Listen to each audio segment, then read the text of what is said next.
Hello everyone, it's me, the man, the myth, the body snatcher, the woman with PTSD, FnafFan Productions, and welcome back to yet another Five Nights at Freddy's review. More specifically, welcome to my review of the Five Nights at Freddy's 2 movie. Yippee! So I was lucky enough to have watched the Five Nights at Freddy's 2 movie on the day it released. It was saying people in the cinema, FNaF fans soy-facing, and throwing away fucking £20 on tickets and snacks, thanks in the world. And all of that jazz aside, the movie was pretty interesting. And by interesting, I mean interesting as in good and interesting as in bad. When I went to see the Five Nights at Freddy's 2 movie, I had two big desires that I wanted to see this movie fulfill. Will this be better than the first movie? And will this live up to the actual FNAF 2 game as best as it can? And has this movie fulfilled any of those desires? Well, short answer, yes and no. And long answer, this video. In this video, I'll be reviewing the Five Nights at Freddy's 2 movie in full, discussing what I think is good about the movie and what I think is bad about the movie, as well as comparing the movie with the first movie to see where the second FNAF movie got it right. This will probably be a bit of a big video, so use the timestamps on screen to skip to anything particular in the video that you're more interested in. And also, if it wasn't obvious, this video is going to contain a lot of spoilers. So if you've not seen the Five Nights at Freddy's 2 movie yet because you live under a rock, then click off the video because massive spoiler warning right here, right now. Anyway, without further ado, let's begin. You need to hang up that computer call. Come over here and kiss me on my hot mouth. Okay, so what do I think of this movie? Well, it's quite a mixed bag of opinions, let's just put it that way. So let's dive into this mixed bag, starting with the positives. So one thing I do really like about the Five Nights at Freddy's 2 movie is that they really amplified the horror quite a bit in this movie. One of my biggest complaints about the first Five Nights at Freddy's movie was that it was just not scary at all. The jump scares always came in at expected moments. There were some body horror here and there, but it was either depicted off screen or had no gore at all when body horror was shown. And don't even get me started in the middle of the movie when the animatronics started acting all cute and friendly with Abby and Mike in that cringe-ass bit where they built a fort or whatever.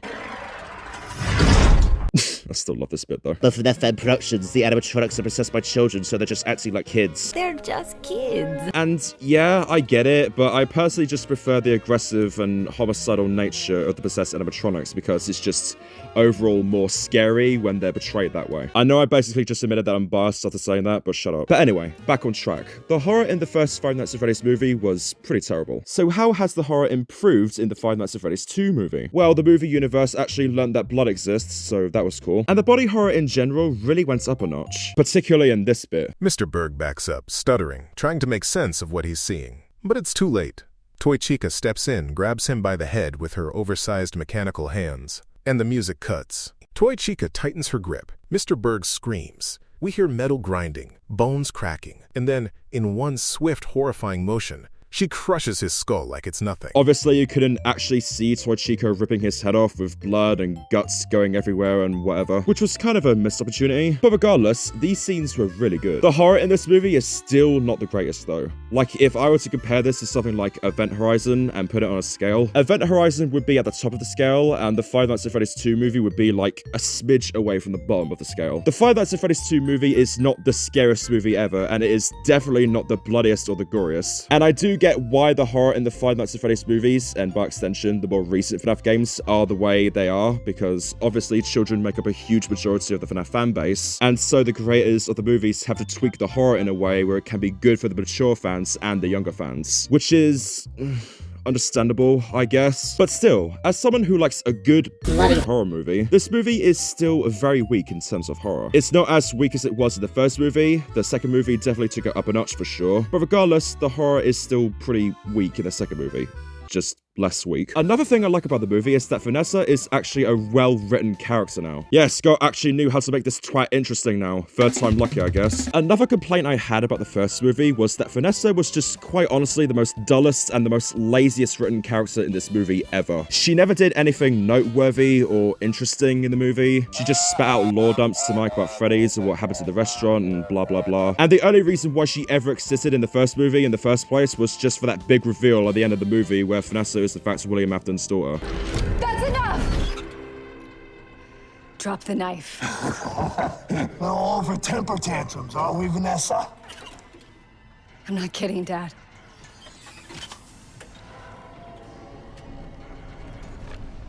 She was basically a plot device. So what did the Five Nights at Freddy's 2 movie do with Vanessa that was such a step up from the bland mess that she was in the last movie? Well, her world building overall is a big improvement. In this movie, she has definitely turned into more of a central and complex character lore-wise. We actually get some interesting backstory for her, particularly her relationship with Charlotte and how desperate Vanessa is to try and stop Charlotte from causing havoc. I also love the major cliffhanger in the ending where Charlotte, or the puppet, possesses Vanessa. It's definitely implying that in the next movie, Vanessa is going to play quite a major role in this. Vanessa in the Five Nights at Freddy's 2 movie is overall a major improvement of how she was like in the first movie. Okay, what else do I like about the movie? Well, I think the animatronics in this movie are very well made and are pretty much spot on in terms of accuracy. The voices for the toy animatronics were also pretty good. I think Megan Fox did a good job voicing Toy Chica, but Toy Freddy's voice though...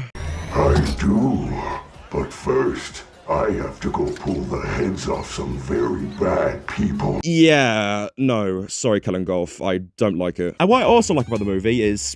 probably going to be a bit of a hot take, but I think Michael Avden being the bad guy in this movie was very interesting. Now, before you start raging in the comments, hear me out. When I first watched the Five Nights at Freddy's 2 movie, I was at first not a big fan of Michael Avden being a villain. I thought it was just ridiculous that Michael Avden is portrayed as this mini-me William Avden. However, as time progressed and the more I thought about it, the more I started to like the idea. Now, let's be honest, we don't really know for sure if Michael Avden is really a good guy in the games. It's never been confirmed in the games at all. And to be honest, the only reason why so many people think Michael Avden is a good guy in the first place is because of that cutscene near the end of Sister Location Custom Night. Like, yeah, he did save Elizabeth, but he saved his sister, not a random child. Michael Avden being portrayed as a good guy was really just a belief made up wholly by the fandom, and it has never been proved once that Michael Avden has ever been a good guy. So to be honest, I'm really glad that Michael Avden was written as a bad guy in the Five Nights at Freddy's 2 movie. It's just a shame he had so little fucking screen time though, like most of the characters in this movie. Oh, and would you look at that? I've run out of things to say about what I like about the movie. Now let's get into the segment that you all probably clicked on this video for, my complaints.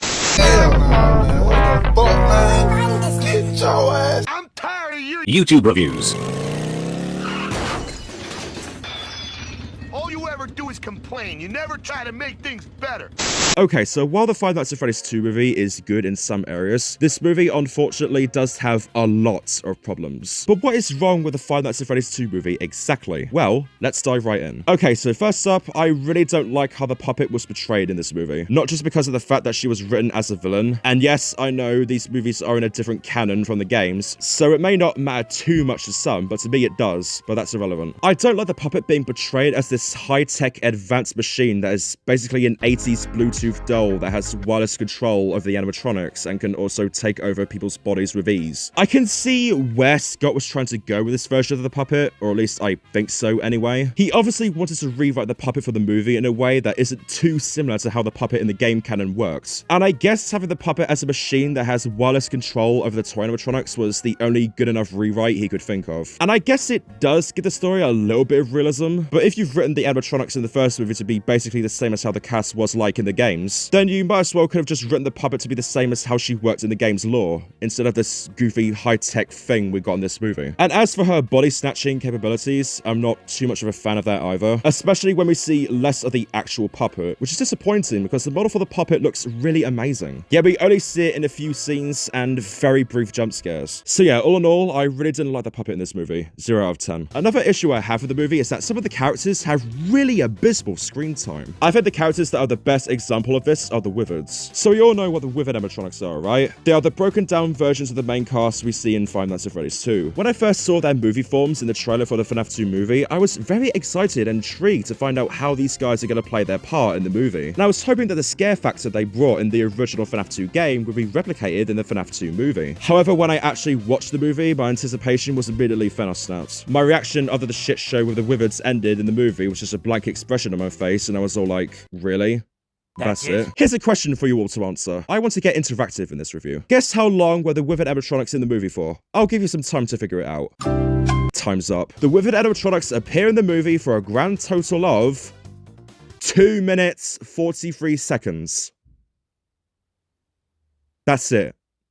Not even like 5 minutes. 2 fucking minutes. And all the withered animatronics ever really do in the movie is just that they try to stop Mike from trying to deactivate the toy animatronics. That's it. They don't do anything else in the movie. But it's not just the screen time that makes these guys so disappointing, but it's also their role in the plot. So in the definitely well-written and totally not shit at all canon of the Five Nights at Freddy's cinematic universe, the withered animatronics are basically unfinished prototypes that never got used for the pizzeria and are now used as spare parts. That's it. The withered animatronics were overall very disappointing in this movie. The only reason for their existence in the first place was just so that because all of the toy animatronics fucked off out of the pizzeria, apart from Balloon Boy for some reason,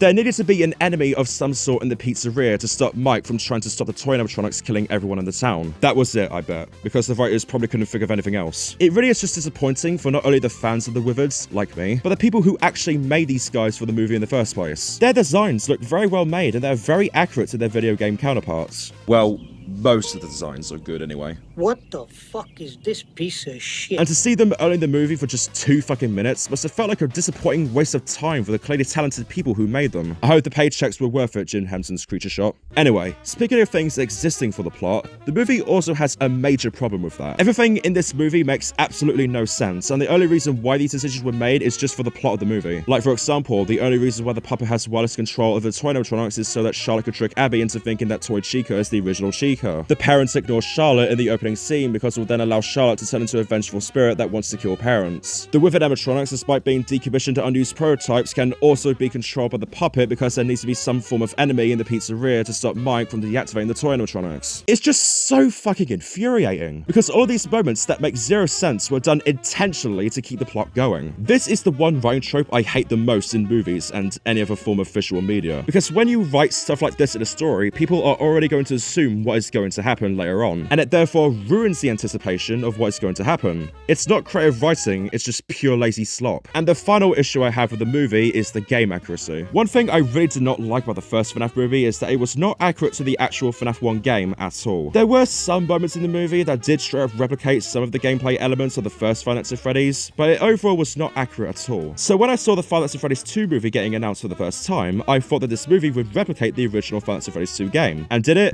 Despite the Five Nights at Freddy's 2 movie being a movie adaptation of, well, Five Nights at Freddy's 2, there's barely anything in this movie that actually replicates Five Nights at Freddy's 2. Heck, towards the end of the movie, it really started to feel more like Security Breach than Five Nights at Freddy's 2. The only pieces of FNaF 2 that we see in the movie apart from the animatronics is the office, the Freddy mask mechanic, and the music box. That's it. But for FnafFan Productions, the Five Nights at Freddy's movies are regarded as a separate canon. It doesn't matter if they're not accurate to the games or not. And yes, it is true, but that's just part of a wider problem I have with the FNaF movies in general. You see other video game adaptations like the Super Mario Bros. Movie or the Minecraft movie, where they all go as accurate as they can to the video games that the movie is adapting. That's what video game adaptations are supposed to do. But then you have the Five Nights at Freddy's movies, where they call themselves adaptations of the actual Five Nights at Freddy's games, and yet they hardly show anything from the actual Five Nights at Freddy's games because the Five Nights at Freddy's movies are regarded as a separate universe from the games. The structure for the movies right here is the reason why the Five Nights at Freddy's movies are so alienating with audiences. They are not direct screen adaptations of the actual FNaF games. They're just movies in a different FNaF timeline with separate lore and tweaked characters. For a fan of Five Nights at Freddy's, like me, this is cool.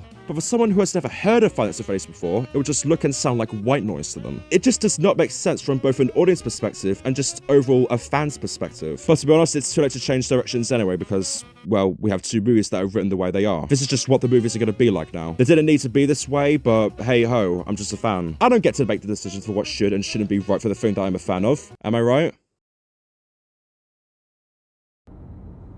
Finished? Yes, I think so.